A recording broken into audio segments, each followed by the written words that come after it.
Yo, what up guys, I'm Sammy and welcome back to the Soul Brothers channel, and this is my performance review of the New Balance 2W V3. So the V2 was one of my favorite shoes to play in of last year, and I have it right over here. Amazing shoe. The 2W V1 was also amazing, it's just it didn't fit me that well, so I didn't really like playing in it, but everything about that shoe was also really nice. So the V3 is actually $10 cheaper than the V2. They reduced the price, which that's surprising. You know, companies usually don't do that. They usually keep it the same price or increase the price. So that's nice. Thank you, New Balance, I guess, right? So if you guys do want to cop, I'll try to leave an affiliate link in the description box. But let's get it started off with the Tracciones. And in this colorway, we have kind of like a solid light blue rubber outsole, right? And we got circles, right? So we got 3 circles here in the forefoot. We got the New Balance logo here in the midfoot, and then we have 6 circles here in the heel, and it kind of like circles out on itself. It's a weird traction pattern. It's a little bit different than the V2. I mean, it's identical here in the heel, but in the forefoot it's different, right? So yeah, how does the traction perform? So from my first impressions, it didn't seem very good on my wood floors, right? And also it wasn't amazing on like my first try on the basketball court, and also I think like my second day wasn't amazing either, but once I broke it in, it actually got really good. Also not the craziest squeak, which sucks. The V2 had a very loud squeak, which I liked. You know, of course that has nothing to do with performance, but I like to have squeak, right? But here in the V3, once you break it in, it gets a little bit squeakier, but it's not that squeaky, unfortunately. But yeah, once I broke it in, it actually has a very good bite. So if you're playing on a clean court, you stop very well. I wouldn't say it's like top tier, but it's a really solid bite. So I like that. Also, if you're playing on a dusty court, it does pick up a little bit of dust, but it's not that big of a deal because it's super easy to wipe off. You just go 1 to 2 very easy and slight wipes, and you have very good stops again. So also on a dusty setting, if you don't mind wiping, you should be good to go. Also doesn't pick up dust that quickly either. But if you're playing on an outdoor court, it's probably not the best option, right? The grooves are thin, and also because the grooves are thin, the rubber is pretty damn soft. And I feel like, you know, you just rip through this very easily on a hard surface, right? So probably not a good option for outdoor use, but if you're playing on an indoor court, you know, once you break it in, the traction is very nice. All right, moving on to the heel to toe transition. Overall, it's really nice, right? So here in the heel, we have a little bit of a curve shape, right? And also fully exposed fuel cell midsole here in the heel. And then in the forefoot, it's not super curved, but we have a little bit of a curve shape and nice forefoot flex, right? So overall, heel to toe transition feels very smooth. Here in the midfoot though, there's not a whole lot of flex. There's probably a midfoot chain plate for good torsional support. So yeah, when you're doing heel dominant strides on the court, it feels very nice and smooth, and it doesn't feel clunky at all. And now moving on to the cushioning setup, it's pretty much the exact same as the V2. It's using full length fuel cell, and they're also calling it the ABZ DRS, or like absorbed cushion, and it says it's strategically placed in the forefoot and in the heel for like better impact protection, right? So overall, it has really good core feel. I wouldn't say it's as low to the ground as a V2. I don't know what they did in the V2, but it was like really good core feel, like right on top of the floor. And just like in the Harden Volume 6, very good court feel in those 2 shoes, right? So the V3 seems a little bit higher up off the ground, but it still has really good court feel. So if you like court feel, this is a great option. However, the midsole seems a little bit stiffer than the V2, right? I don't know what it is here in the V2, but it's just like it feels a little bit softer, right? Like just like to the touch with the finger. Like here in the V3, it's like a lot stiffer, so I'm guessing like the carrier or whatever is a little bit stiffer, right?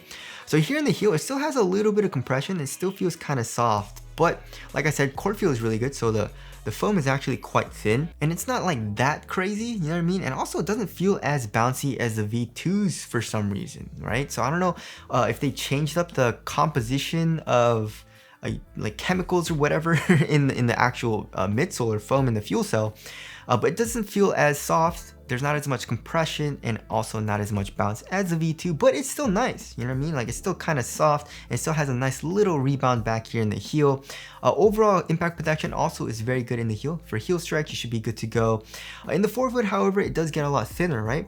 So it's not as good for impact protection, and your forefoot is gonna hurt just a tiny bit on like hard impacts, but for the most part, it's adequate. And then for the insole is not that nice. You know, it's like a regular foam insole, also not that thick, and then the strobel board is actually pretty stiff. So step and comfort isn't the best, right? So overall, it's a nice cushioning setup if you're looking for something very responsive and low to the ground, but also has pretty good compression and impact protection, you know what I mean? But it's nothing crazy, nothing special. And I also don't think it's as nice as a V2, but overall it's a pretty nice cushioning setup. And now moving on to the materials, we have like a textile material, and overall it's really nice, right? So it's really thin, right? It feels thin, but also once you break it in, it gets really soft. It doesn't feel flimsy either, you know what I mean? It's just a really comfortable material on top of your foot here in the forefoot. We have a nice bit of fuse here in the toe box, but it's more like on the medial side. But if you do toe drags, then you should be good to go. Also, it stays relatively thin here in the midfoot, but this New Balance logo does stiffen up the material here on the lateral side a little bit.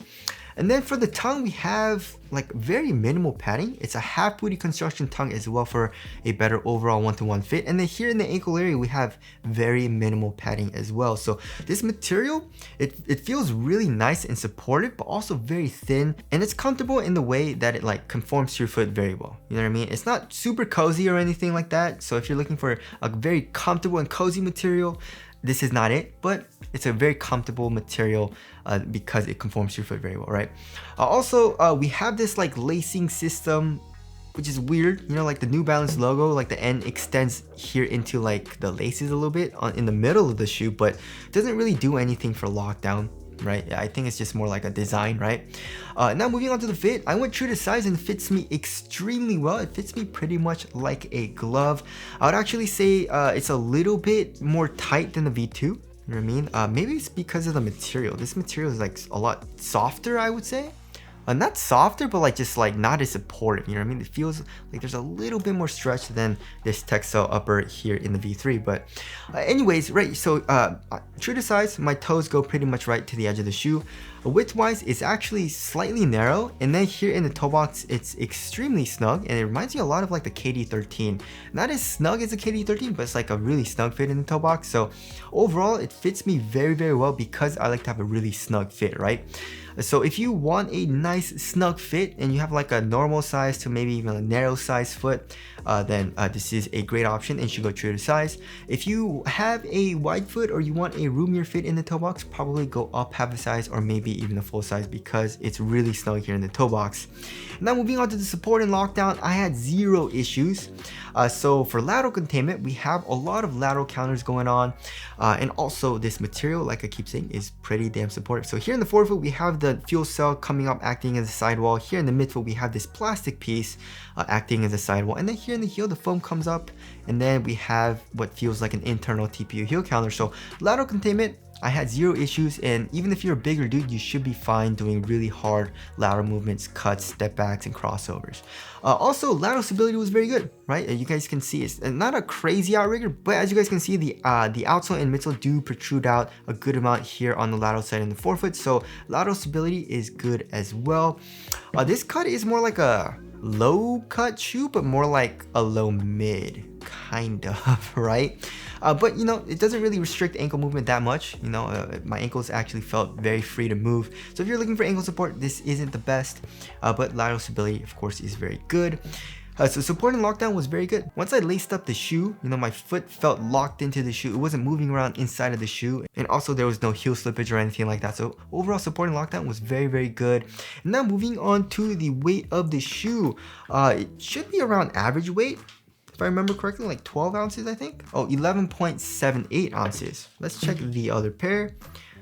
11.57 ounces. So it's actually a good amount lighter than average. You know, the average weight of my shoes is around 12.5 ounces. So it does feel pretty damn light and also very minimal because of the material. Like there's not a whole lot of padding or anything, and nothing protrudes out like crazy. So overall, it feels very light and minimal on foot, and also it's very responsive. You feel very quick when you're playing in it. It has great traction, cushion is low to the ground and responsive, materials are thin and minimal. It fit me very well, and support and lockdown was very good too. So yeah, it was a great overall shoe to play in, and I really enjoyed playing in it because it felt overall very responsive.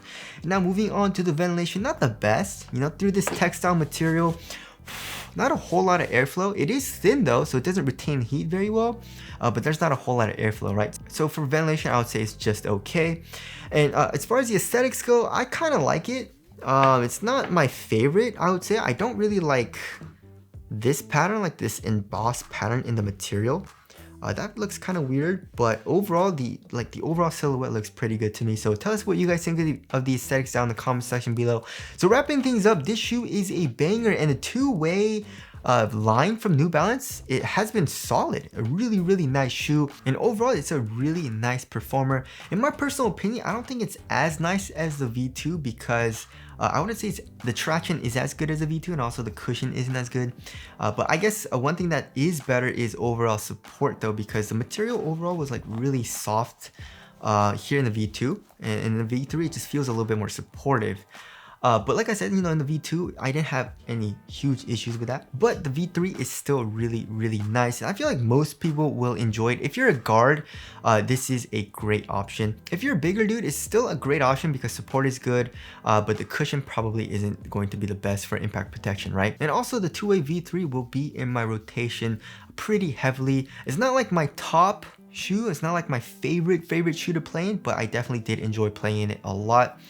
So I definitely do recommend it to you guys. It is Soul Brothers approved, and it is the sexy time for your feet. But anyways, again, if you guys do want to cop, I try to leave the free link in the description box. But that about wraps it up for my performance review of the two-way V3. Thank you guys for watching, and I'll see you guys in the next one.